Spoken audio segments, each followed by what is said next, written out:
Hivi una habari kwamba mtume amezikwa na watu 19?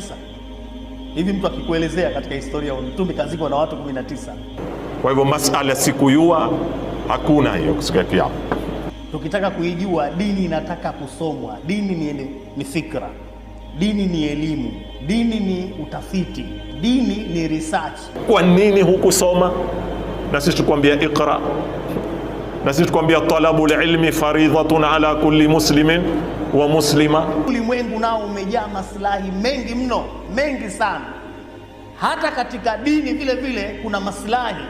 Si kila shekhe azungumza kwa niaba ya Mungu. Kuna watu wafanya kazi ya intelligence, kanena ukamwona mtu kizie mtandaoni yeye masaa 24 hutukana tu madhhabi mengine.